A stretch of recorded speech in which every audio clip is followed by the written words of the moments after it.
Livro dos Atos dos Apóstolos, capítulo 11. Entretanto, os apóstolos e os irmãos que estavam na Judéia souberam que também os gentios haviam recebido a palavra de Deus.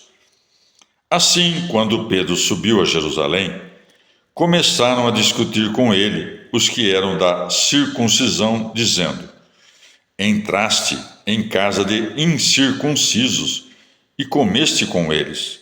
Pedro, então, começou a expor-lhes a questão, ponto por ponto. Eu estava na cidade de Jope, em oração, quando, em êxtase, tive uma visão. Do céu descia um objeto, semelhante a um grande lençol que baixava, sustentado pelas quatro pontas, e chegava até mim. Olhando-o atentamente, eu refletia, quando nele vi os quadrúpedes da terra, as feras e os répteis e as aves do céu. Ouvi então uma voz que me dizia: Levanta-te, Pedro, e mola e come.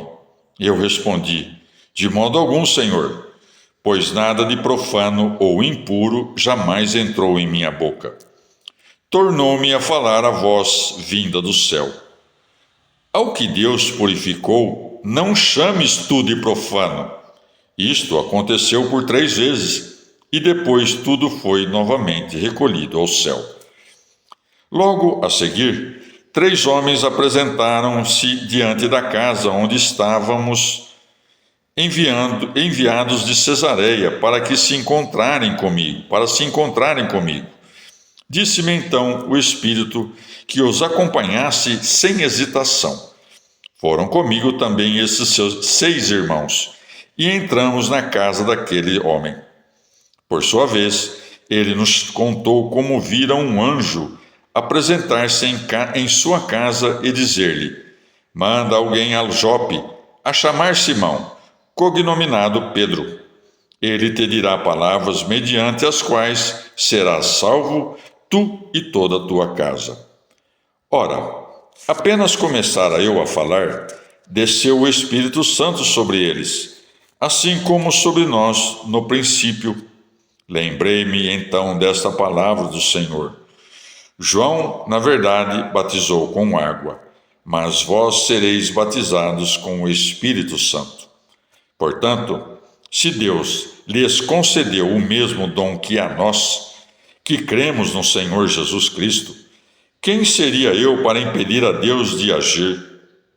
Ouvindo isso, tranquilizaram-se e glorificaram a Deus, dizendo: Logo também aos gentios Deus concedeu o arrependimento que conduz à vida.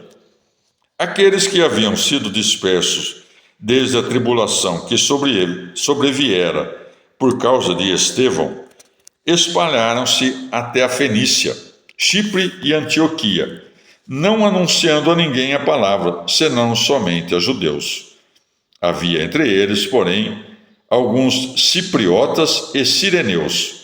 Esses, chegando a Antioquia, falaram também aos gregos, anunciando-lhes a boa nova do Senhor Jesus. A mão do Senhor estava com eles, e grande foi o número daqueles que abraçaram a fé e se converteram ao Senhor. Ora, a notícia chegou aos ouvidos da igreja que está em Jerusalém, pelo que enviaram Barnabé a Antioquia. Quando chegou e viu a graça que vinha de Deus, alegrou-se e exortava a todos a permanecerem fiéis ao Senhor com prontidão de coração, pois era um homem bom, repleto do Espírito Santo e de fé. Assim, considerável multidão agregou-se ao Senhor. Entretanto, partiu Barnabé para Tarso à procura de Saulo. De lá, encontrando-o, conduziu-o a Antioquia. Durante 1 ano inteiro conviveram naquela igreja e ensinaram numerosa multidão. E foi em Antioquia que os discípulos, pela primeira vez, receberam o nome de cristãos. Naqueles dias, alguns profetas desceram de Jerusalém a Antioquia. Apresentou-se um deles, chamado Ágabo, o qual começou a anunciar por meio do Espírito que estava para vir uma grande fome sobre toda a terra. E ela de fato veio, no reinado de Cláudio. Decidiram então os discípulos, cada um segundo suas posses, enviar contribuições em ajuda aos irmãos que moravam na Judéia. Eles, de fato, o fizeram, enviando-as aos anciãos por intermédio de Barnabé e de Saulo. Palavra do Senhor.